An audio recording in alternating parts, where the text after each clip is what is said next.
Good morning, Highland readers. This is Mrs. Dishman, and I'm back today for our Chapter 3 in Stuck in Neutral. So we kind of want to, as good readers, always write down those facts. So open your Google Doc and make sure that at the top of it you have book facts for Stuck in Neutral. And you're probably now at least 10 or 12 facts in, even maybe more. Some of you may have 15 or 20.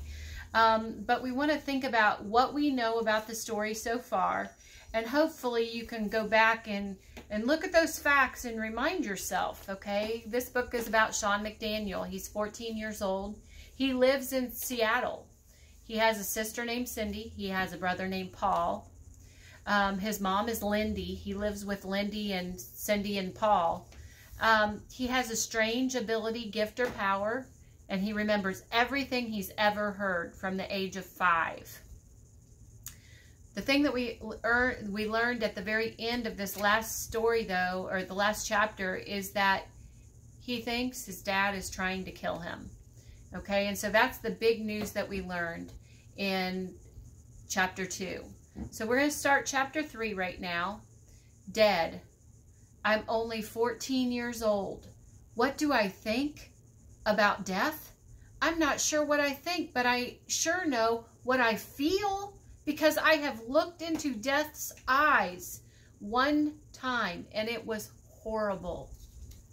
Last winter in early January, just after Christmas, Mom drove us to school one morning. My brother, Paul, a 3-letter jock in football, hoops, and baseball, had gone in early for his usual weight training. So it was just Mom, Cindy, and me in the van. We have a wheelchair loader Dodge Caravan, burgundy. I sat strapped in my wheelchair, which in turn gets me locked into these big bolts and holds the chair in place. Cindy sat up front riding shotgun. That's a good vocab word, shotgun. You could add that. We now have 3 words. Shotgun. The road shone wet. Seattle drizzle made the windows on the sides of the van all steamy and beaded with raindrops.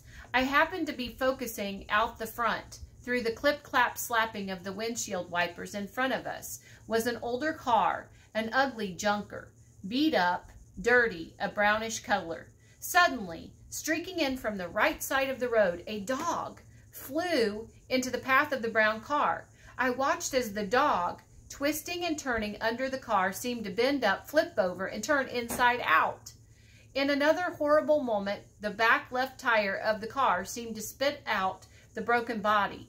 The dog rolled and tumbled along the road several times and tried to right himself, running a couple of awkward, horrible steps to the side of the road, but then collapsed. Cindy screamed and burst into the tears as Mom slammed on the brakes and whipped over to the roadside, sliding in the loose gravel and almost running over the dog too.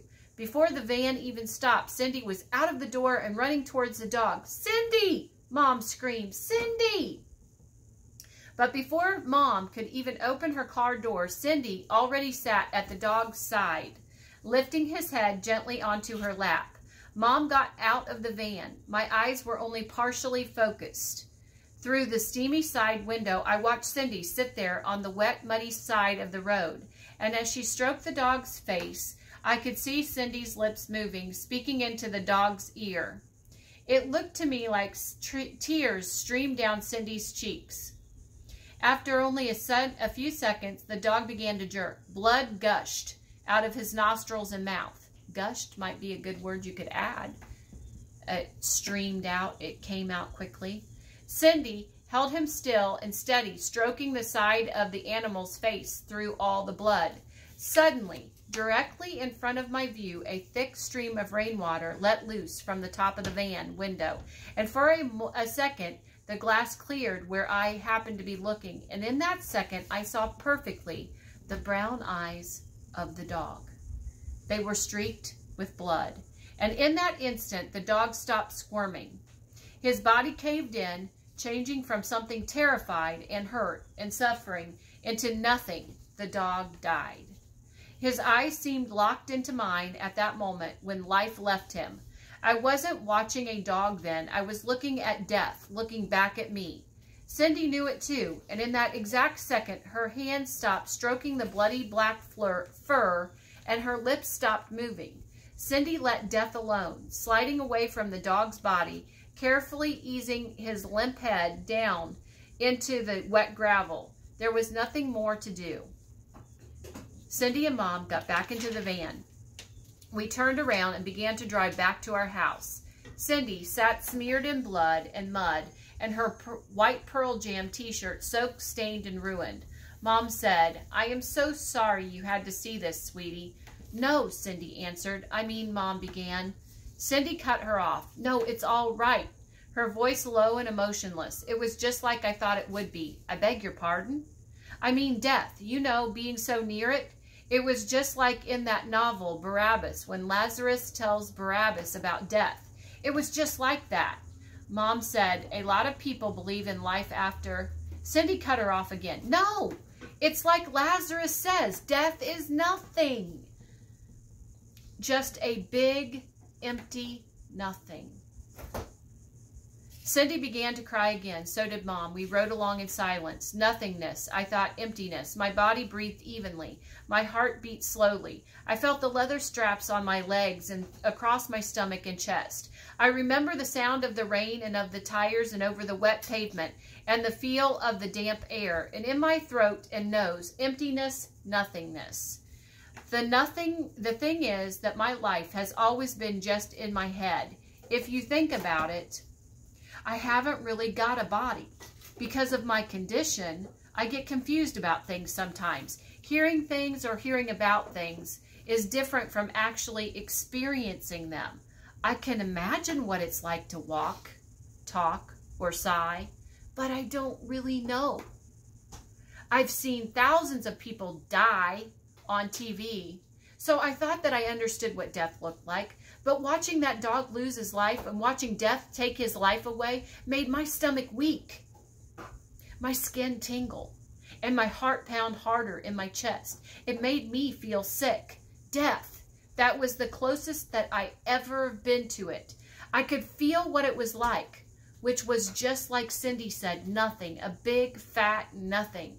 It looked to me like when you die, you just, I don't know, your life just disappears. That day, death stared at me through bloody eyes, and it terrified me. Of course, I didn't know then what my dad might be planning. I didn't know then what I know now. Thinking about death, I get that same sick feeling inside. That's the end of chapter 3. We're going to go ahead and work a little bit on our autobiography, and I'm going to have a second really short video to share with you about setting up your template on creating an autobiography. In this time, use the next few minutes to add some of your facts for Stuck in Neutral. I'd like for you to add 2 new facts that we learned about Sean just now. What did he see? And how did he feel? Okay, you can add that to your facts on Stuck in Neutral. And if you have any new questions or new vocab, please add those also. Thank you.